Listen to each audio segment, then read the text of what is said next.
വിവിധ ആവശ്യങ്ങൾ ഉന്നയിച്ച് വ്യാപാരി വ്യവസായ ഏകോപന സമിതി മാള ഗ്രാമപഞ്ചായത്ത് പരിധിയിൽ വരുന്ന വലിയപറമ്പ്, കോട്ടമുറി, മാള, അഷ്ടമിച്ചിറ, പഴൂക്കര എന്നീ യൂണിറ്റുകൾ സംയുക്തമായി മാള പഞ്ചായത്ത് ഓഫീസിന് മുമ്പിൽ പ്രതിഷേധ ധർണ സംഘടിപ്പിച്ചു.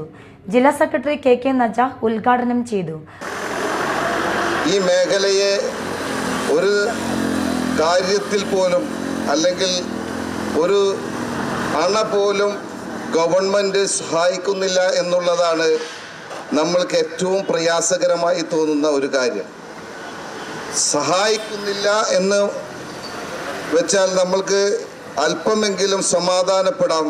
പക്ഷേ അതിലപ്പുറം നമ്മളെ ഉപദ്രവിക്കുന്നു എന്നുള്ളതാണ് അതിലേറെ പ്രയാസകരം.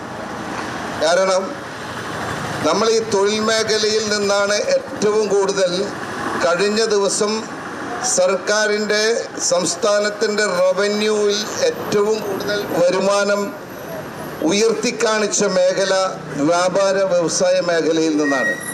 മറ്റൊരു മേഖലയിലും സർക്കാരിൻ്റെ റവന്യൂ വരുമാനം ഇത്രയധികം കാണിച്ചിട്ടില്ല.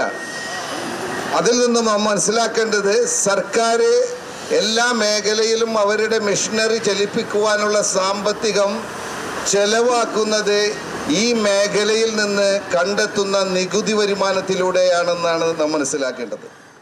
അന്യായമായി വർദ്ധിപ്പിച്ച തൊഴിൽ നികുതി പിൻവലിക്കുക, ഹരിത കർമ്മസേനയുടെ സേവനം ആവശ്യമില്ലാത്ത വ്യാപാരികളെ നിർബന്ധ യൂസർ ഫീ നൽകുന്നതിൽ നിന്നും ഒഴിവാക്കുക, എല്ലാ ലൈസൻസുകൾക്കും ഏകജാലക സംവിധാനം ഏർപ്പെടുത്തുക തുടങ്ങിയ ആവശ്യങ്ങൾ ഉന്നയിച്ചായിരുന്നു ധർണ. പി.ടി. പാപ്പച്ചൻ, കെ.ജി. ഉണ്ണികൃഷ്ണൻ, പ്രതാപൻ ഇല്ലത്ത്, എം.ജി. ടോമി, സേവ്യർ കാരേക്കാട്ട്, സി.പി. ഉദയൻ, ആരിഫ് കോറോത്ത് എന്നിവർ സംസാരിച്ചു.